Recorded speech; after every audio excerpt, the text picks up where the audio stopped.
आज की कहानी है जय की, जिसकी अभी अभी 4 महीने पहले नासिक में नई जॉब लगी थी। हमेशा की तरह काम खत्म करके वो ऑफिस से निकला, पर उस शाम 7 बजे वो घर के बजाय रेलवे स्टेशन चला गया। दरअसल वो दिल्ली का रहने वाला है, तो उसने अपनी बाइक कुरियर से मंगवाई थी, जिसकी डिलीवरी उसे लेनी थी। पर स्टेशन पहुंचने के बाद उसे मालूम चला कि ट्रेन अपने समय से 2 घंटे लेट चल रही थी। ट्रेन को वहां आते आते 9-10 बज जाते, जिस पर जय ने सोचा कि स्टेशन उसके घर से बस 5 किलोमीटर की ही दूरी पर है, तो क्यों ना वो फ्रेश होकर वापस 9 बजे तक स्टेशन आ जाए। जिसके बाद वो ऑटो लेकर घर चला गया। घर पहुंचकर जय फटाफट नहाने चला गया और फिर डिनर करके वो सीधे स्टेशन की तरफ निकल गया। जय काफ़ी जल्दी में था। उसने ऑटो रिक्शा लिया और सीधे स्टेशन की तरफ निकल पड़ा। उधर दूसरी तरफ वो ट्रैफिक में फंस गया था। आखिरकार 9:15 बजे वो स्टेशन पहुंच गया। जो स्टेशन थोड़ी देर पहले पैसेंजर से भरा पड़ा था। ताज्जुब की बात थी, सिर्फ 2 घंटे में वहाँ दूर दूर तक कोई भी नहीं था, पर किस्मत से ट्रेन प्लेटफॉर्म पर ही खड़ी थी। अपनी डिलीवरी स्लिप के तरफ देखने के बाद वो जल्दी से डिलीवरी वाले बॉगी की तरफ भागा। कुरियर कंपार्टमेंट का गेट खुला हुआ था, पर जय ने वहां किसी को भी नहीं देखा, तो उसने आवाज दिया, कोई अंदर है? हेलो, कोई अंदर है?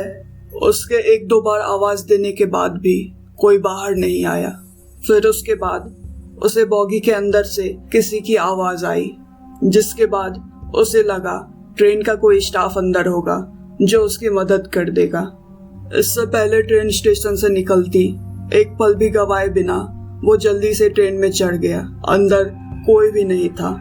अंदर कोई है, कोई है, वो आवाजें दे रहा था कि तभी उसकी नजर खाकी कपड़े पहने एक आदमी पर गई।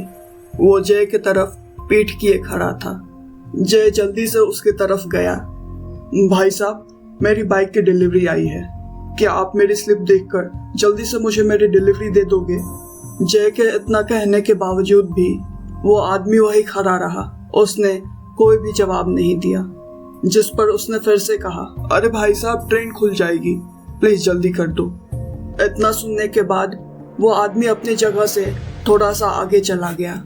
उस आदमी के इस बर्ताव से जय काफी चिढ़ गया था, और तब तक ट्रेन की हॉर्न बजने लगी। जय फ्रस्ट्रेशन में आकर उस आदमी पर चिल्लाया। अब इस बार वो आदमी पीछे मुड़ा और उसने जय के हाथ से उसकी स्लिप ले ली।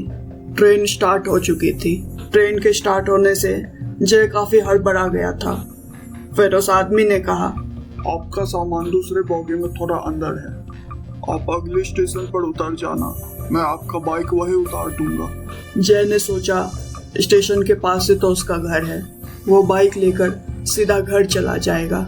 जय के पास उस वक्त वैसे भी कोई दूसरा चारा नहीं था। ट्रेन स्टेशन से निकल चुकी थी और कुछ 15-20 मिनट में वो अगली स्टेशन पहुंच जाती। ट्रेन का वो स्टाफ अगली बॉगी में जा चुका था। जय उसका इंतजार वहीं खड़े होकर करने लगा। 5 मिनट बीत चुके थे।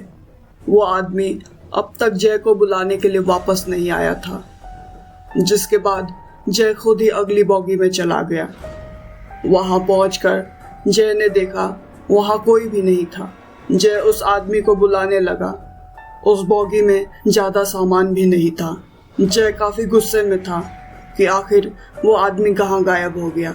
वो जैसे ही मुड़ा, उसने देखा वो आदमी कुछ सामान के साथ वहीं खड़ा था। जय उसके पास गया और गुस्से में उसको सुनाने लगा। इस बार भी वो आदमी जय की तरफ पीठ किए खड़ा था। गुस्से में आग बबूला जय ने जब देखा कि वो आदमी उसके तरफ नहीं मुड़ा, तो वो उसके पास गया और उसने उसके कंधे पर हाथ रखा, लेकिन उसका हाथ उस आदमी के आर पार हो गया। जय की नज़र उसके बाद उस आदमी के पैर पर गई, जो उल्टे थे। गुस्से में गर्म जय को अब ये मालूम चल चुका था कि जिससे वो इतनी देर से बात कर रहा था वो इंसान नहीं था। जय पूरा ठंडा पड़ चुका था। अपनी जान बचाने के लिए वो भागा। और जैसे ही वो ट्रेन के गेट के पास पहुंचा, उस प्रेत ने उसको अंदर खींच लिया और ट्रेन का दरवाज़ा अपने आप ही बंद हो गया। जय मदद के लिए ज़ोरों से चिल्लाने लगा, पर उस खाली डब्बे में उसके मदद के लिए वहाँ कोई भी नहीं था। वो प्रेत जय को ज़ोर ज़ोर से पटकने लगा। उसके पूरे शरीर से खून बहने लगा था। फिर ट्रेन में लगे एक बड़े से आईने को वो प्रेत जय का सिर पे मारने आ रहा था कि तभी ट्रेन रेलवे क्रॉसिंग के पास की एक हनुमान मंदिर के पास से गुजरी, जहां आरती हो रही थी। घंटियों की आवाज़ से वो प्रेत हवा में गायब हो गया। जय के पास अपनी जान बचाने के लिए बस यही एक आखिरी मौका था। वो किसी तरह से वहां से भागना चाहता था, पर वो अपनी जगह से हिल भी नहीं पा रहा था। दर्द से कराहते हुए वो खुद को घसीटते हुए गेट तक पहुंचा। उसने गेट खोलने की काफी कोशिश की, पर वो खुला नहीं। तभी उसकी नज़र इमरजेंसी एग्जिट के खिड़की पर गई। ट्रेन अगले स्टेशन के प्लेटफॉर्म पर रुक गई। पूरा स्टेशन खाली था। जय इमरजेंसी एग्जिट से बाहर निकलने लगा। वो लगभग आधा बाहर निकल चुका था कि तभी उस प्रेत ने फिर से उसे अंदर खींच लिया। जय जोर से मदद के लिए चिल्लाया। वो प्रेत उसके छाती पर बैठकर उसके गले दबाने लगा। जय अपनी आखिरी सांसें गिन रहा था कि तभी पीछे से एक तांत्रिक आया और उसने उस प्रेत को मंत्रों के शक्ति से वहां से भगाया। फिर जय को लेकर वो बाहर आया। उस तांत्रिक ने बताया कि वो उसी स्टेशन के पास रहता है और अक्सर रात को वो वहां आ जाता है। जब उसने जय को अधमरे हालत में खिड़की पर चिल्लाते हुए पाया तो वो उसके पीछे चला आया। उस तांत्रिक ने जय को हॉस्पिटल पहुंचाया। 2 दिनों के बाद जब जय ठीक होकर घर वापस आया तो उसे समझ आया कि जब वो हड़बड़ी में नहा के निकला था तो उसने अपने हनुमान जी की लॉकेट वापस नहीं पहनी थी। दोस्तों, कैसी लगी आज की स्टोरी? फियर अलार्म पर आपको ऐसी कहानियाँ सुनने को मिलेगी, इसीलिए सब्सक्राइब करना भूलना नहीं। और हाँ, अपने पसंद की स्टोरी सुननी है तो कमेंट करके बताओ। शेयर, कमेंट और लाइक जरूर करना। तब तक के लिए मिलते हैं अगली कहानी में।